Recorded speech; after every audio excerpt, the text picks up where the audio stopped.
Hello guys, কেমন আছেন সবাই? আশা করছি সবাই ভালো আছেন। আবারও চলে এলাম নতুন আরেকটি ভিডিও নিয়ে। আজকে কথা বলবো যে মাচাতে বসে আমরা রেগুলার আড্ডা দিই, সেই মাচাটি 2024-এর বন্যায় ভেসে চলে যায়। আজকে আবারও তুলে ধরবো কিভাবে মাচাটি আমরা প্রতিস্থাপন করছি। গাইস, এখানে একটা মাচা ছিল। কৃষকরা যখন মাঠে কাজ করতো এখানে এসে মাঝে মধ্যে রেস্ট করতো, বিড়ি সিগারেট খেত, গাঁজাও খেত। তো 2024 সালে বন্যার ফলে মাচাটা ভেসে চলে যায়। এখন আমরা আবার মাচাটার সংস্কার করছি। সো গাইস দেখুন, যেহেতু বন্যার ফলে মাচাটি ভেসে চলে যায়, শুধু পড়ে থাকে খুঁটিগুলো, সেজন্য অতিরিক্ত পানির ফলে খুঁটিগুলো পচে যায়।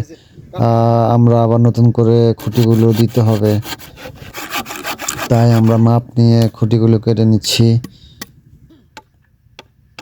কেটে নেওয়ার পরে আমরা শেপ করে নিচ্ছি, যেহেতু মাচাটা ঠিকমতো বসে।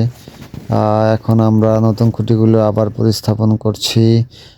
প্রতিস্থাপন করা খুঁটিটা আমরা একটু তেড়া বাঁকা সোজা করে নিচ্ছি।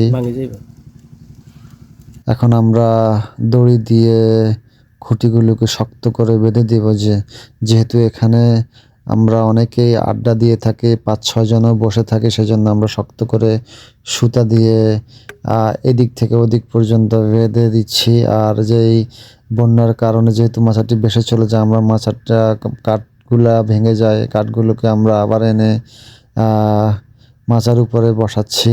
যেহেতু কাঠের মধ্যে অনেক ময়লা, সেজন্য আমরা ময়লাগুলোকে পরিষ্কার করে নেব পানি দিয়ে। ভালো করে পরিষ্কার করে নিচ্ছি, কারণ মাচার উপরে আড্ডা দেওয়ার পাশাপাশি আমরা এখানে নামাজও পড়ে থাকি, সেজন্য আমরা ভালো করে মাচাটি পরিষ্কার করে নিচ্ছি। গাইজ, আমাদের মাচাটি পরিষ্কার করা শেষ। গাইজ, এই মাচাটি এখানে 2 বছর থেকে ছিল, বন্যার ফলে মাচাটি ভেসে চলে যায়। আমরা আবারও মাচাটি এখানে প্রতিস্থাপন করি। এখানে বসে আমরা আমাদের এগ্রিকালচার প্রজেক্টটা দেখাশোনা করি। কৃষকরা যখন মাঠে কাজ করে তারা এখানে এসে রেস্ট করে। সো গাইজ, আবারও দেখাবো নতুন অ্যাক্টিভিটি নিয়ে। সে পর্যন্ত সবাই ভালো থাকবেন, সুস্থ থাকবেন। ধন্যবাদ সবাইকে। আসসালামু আলাইকুম।